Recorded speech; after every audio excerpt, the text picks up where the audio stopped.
Blessings one and all, and welcome to the Mystic Fire. In today's podcast, we're going to talk about the angel at my window. And this is a true story that I've talked about a little bit on the internet. I do have a YouTube presence and another podcast that's been around for over 2 years now called The Spirit Side. And I've talked about these things a little bit on those platforms, but maybe not quite as in depth as we're going to talk about here. I don't talk about these things a lot because, as I always say, I'm not one who wants to try and elevate myself above others or make it seem like I'm special or that I have something that other people do not, because none of those things by any stretch of the imagination are true. But I want to talk about these things here briefly because they do apply to us all, and they have meaning for us all. You know, most of us, when we're children and younger, we have this belief that God is good, God is love, and that it's possible and even natural that we would commune on some level at different times with beings such as angels or even the spirits of our departed loved ones. But then as we get older, we're told that these things are evil, they're of the devil, and that we shouldn't practice such things. But the question I would ask here is it natural not to do these things? Is it practical? Is it a spiritual reality that when our loved ones leave this world, we're never to see them again unless they're fortunate enough to make it into heaven, and then we're fortunate enough to make it there and we see them in the afterlife? Is it reasonable to believe that when our loved ones die, that they have no clue or no care what's happening with us or to us here in this earthly realm? Did God design the universe and the spiritual universe and its reality to be that cold, that we're separated and apart from the realm that we call heaven, and that it's very rare that we see those moves or manifestations of God or of spirit in our lives? Is it normal and natural to believe that to have an encounter with an angelic being when we're truly in need is the rarity? And most times we're here just to suffer through alone by ourselves. I personally believe that the Bible and Christian history paint a different picture of all of these things, because the early church did believe in the communion of saints, that those who were departed, whether saints or martyrs or loved ones, were still aware of what was happening in our earthly lives. And at different times, they would even manifest themselves to us in miraculous ways. The early Christians used to gather at the tombs or in the catacombs and at the tombs of many of the saints and martyrs and ask for their intercession, for their prayers, to help them through the trials and tribulations that they were facing here upon the earth. So how different is this really from what many call spiritism or spiritualism?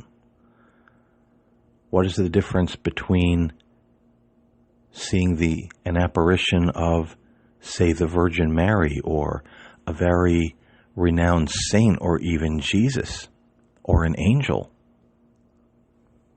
or someone who was martyred for their faith, and seeing an apparition of your mother, your father, your grandmother. Do not all these things come from the realm of the Spirit, from heaven, from the presence of God? Wouldn't all these things be considered gifts to His children? I believe that they are. Jesus said that those who believe would do the works that He did, and even greater works than this. And we see in the story of the transfiguration on top of the mountain, when Jesus' clothes turned white as the snow and as bright as the sun. And it said suddenly He was standing there talking to the spirits of Moses and Elijah, men who were long dead from this earth by the time Jesus began His ministry. Was Jesus sinning? Was Jesus going against the will of God? Was He doing something there that He wasn't supposed to be doing? Or what about that moment as described in the 22nd chapter of Luke, verses 43 and 44, when it says, "An angel from heaven appeared to him and strengthened him." And this was before they came to arrest Jesus and take Him to be crucified. And He was suffering greatly in His spirit and in His mind. And it says, an angel from heaven appeared to him and strengthened him. And being in anguish, he prayed more earnestly, and his sweat was like drops of blood falling to the ground.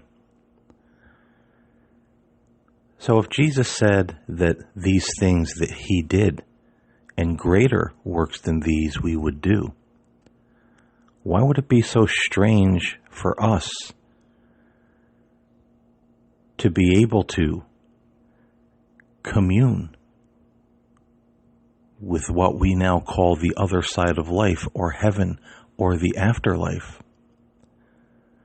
Now, I don't believe, as some spiritualists and spiritists believe, that we can just snap our fingers and dial up any spirit or angel in the afterlife that we want, because it doesn't work that way.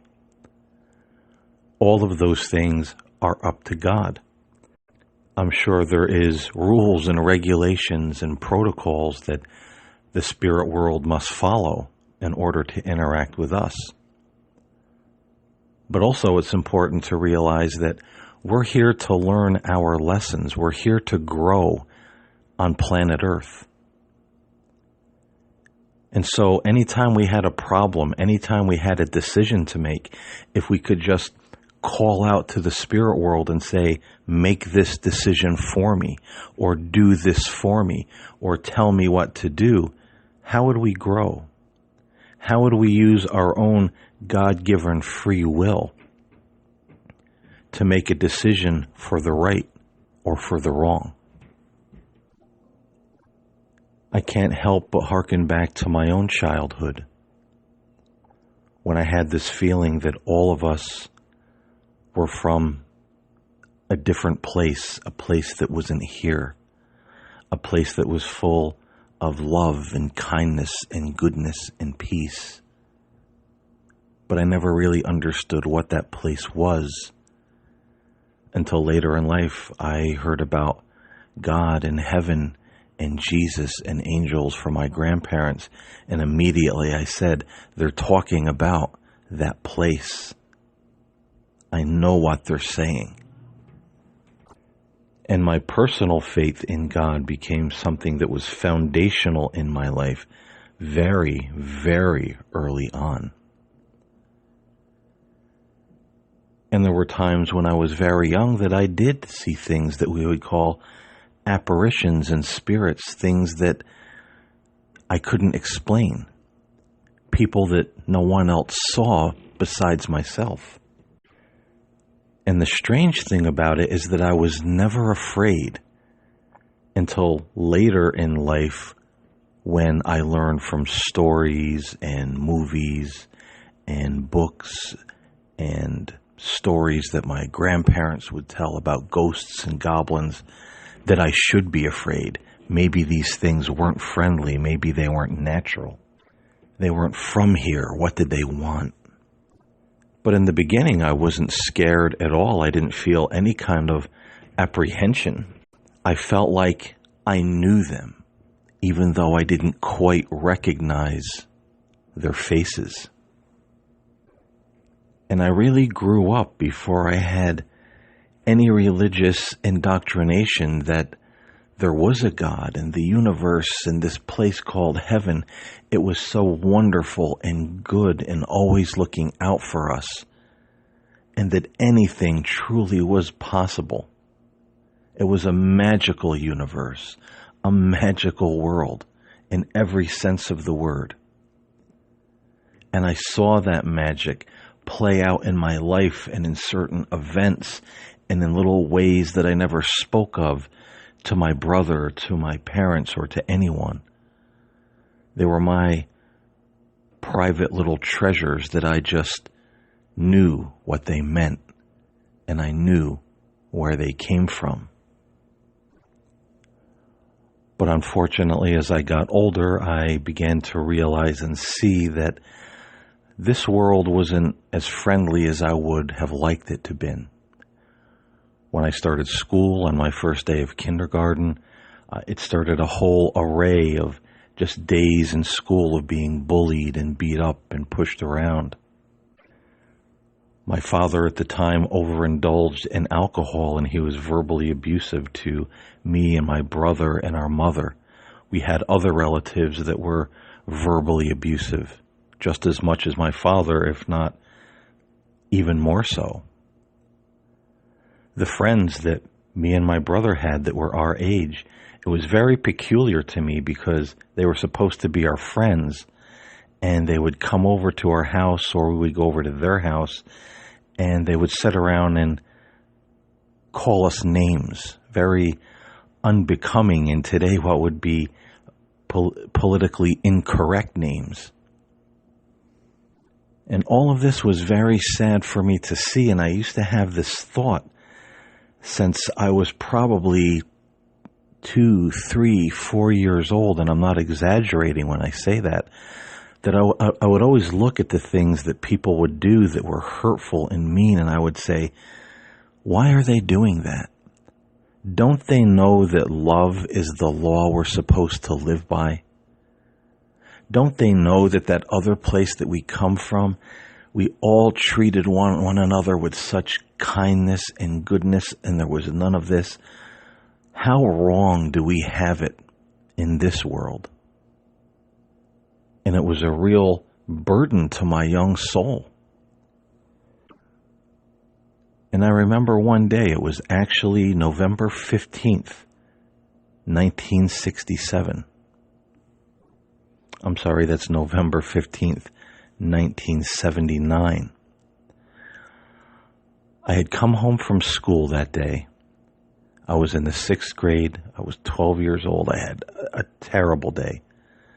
The teacher didn't like me. I felt I was always singled out in class for any little infraction that even the other students would get away with. I was bullied.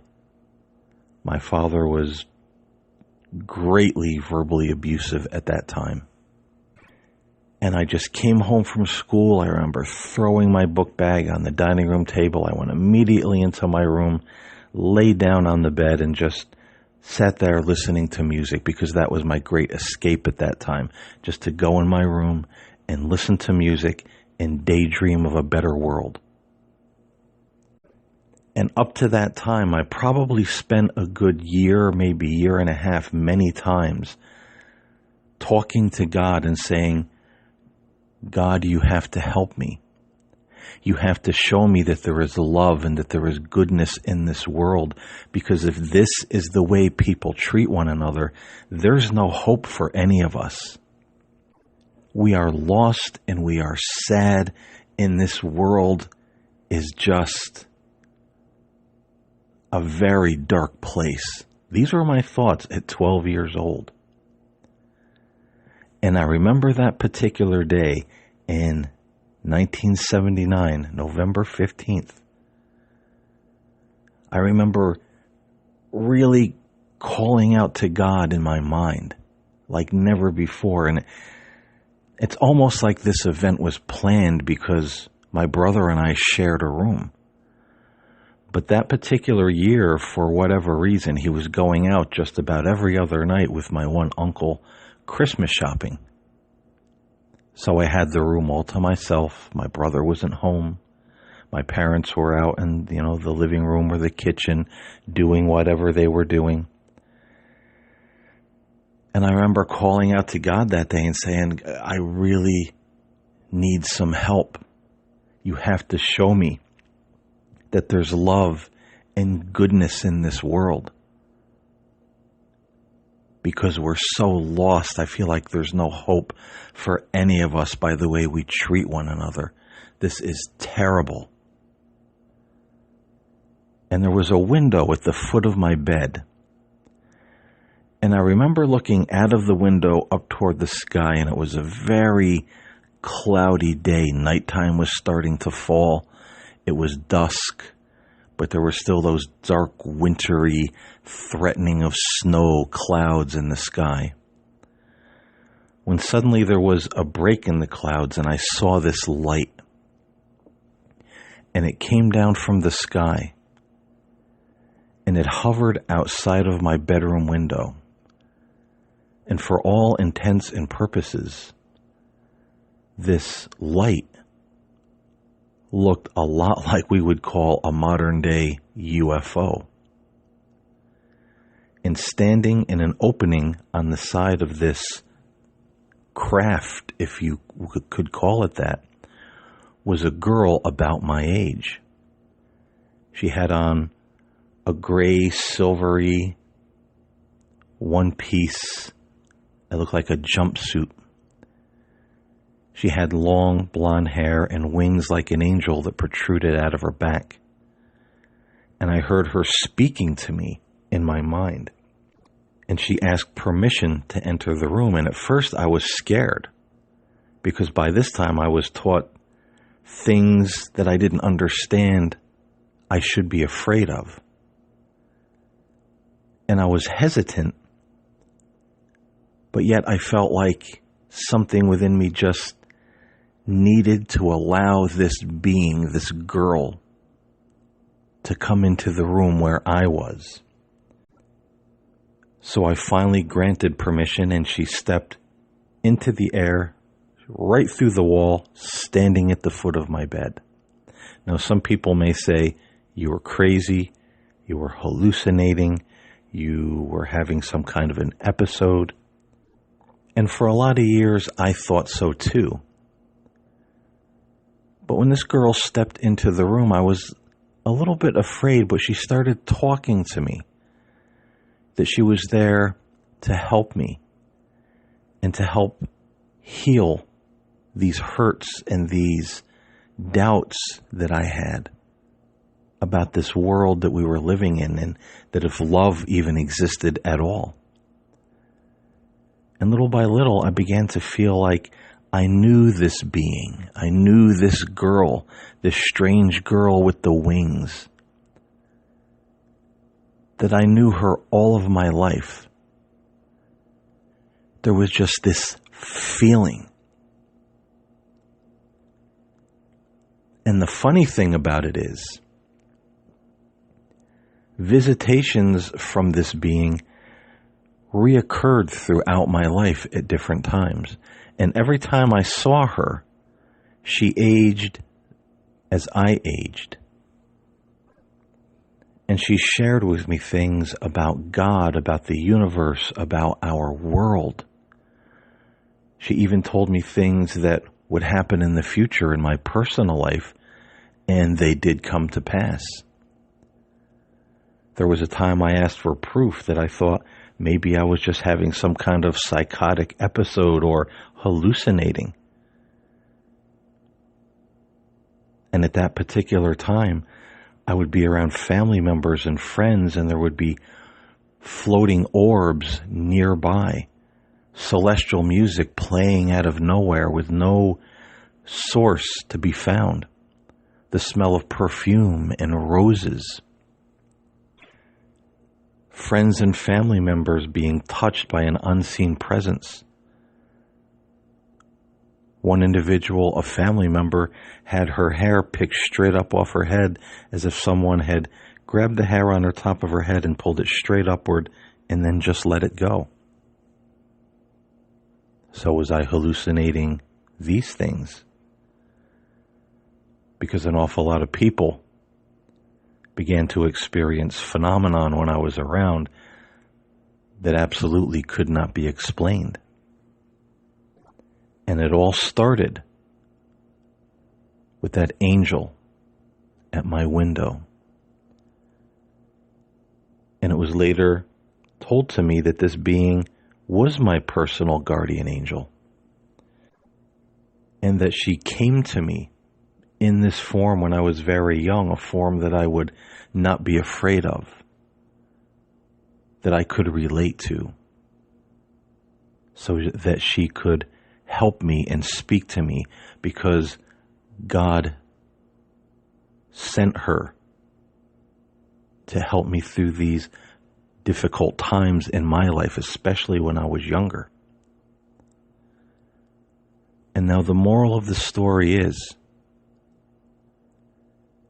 if an angel from heaven appeared to Jesus in the garden before his crucifixion, if angels came and ministered to him in the desert once his hour of temptation had come to an end, if Jesus stood on the Mount of Transfiguration and spoke to Moses and Elijah, who were long departed, and then said, "The works that I do, you will do, and greater works than these," then why shouldn't any of us be able to interact, to be able to be helped by those beings from our real and true home that is not of this world? Because I am absolutely convinced of what I saw and what many of my personal spiritual experiences have been in my life. And many of them other people witnessed as well. Or there were physical evidences that were left behind. And so I'm also convinced that this heavenly realm, this communion with angels and saints, is possible, perhaps on a level that we don't even understand, or perhaps that we take for granted. I am absolutely convinced through my spiritual studies and study of the scriptures over the years and my personal experiences, and also the experiences of others that I've read about, who are people that were sincere in what they've seen and have experienced in their lives. And you can tell who those people are that are sensationalizing and those who are speaking with a true heart, because they encountered something, they saw something, they experienced something that changed their life forever. And they don't look at this world the same. And all of those things say to me that heaven is closer to us than we know. We are cared for. We are loved. We're not forgotten about by God or Christ or the angels or the saints or even our precious loved ones when they cross over into that world beyond this world.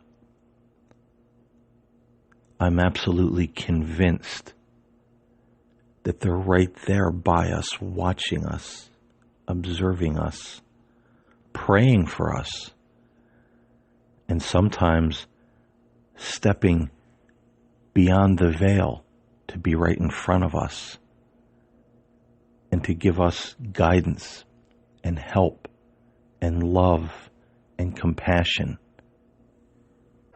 And those are things that no one could ever convince me were wrong or evil, or to stop believing in them for any reason whatsoever. This is literally a part of my spiritual DNA. And the wonderful part about it is it can be a part of all of our spiritual DNA. Because I'm not special. Other people that have had these experiences are not special. They're not some kind of super saints or psychics or whatever label you want to pin on them. They're just people who are lucky enough and blessed enough to have these experiences and to know.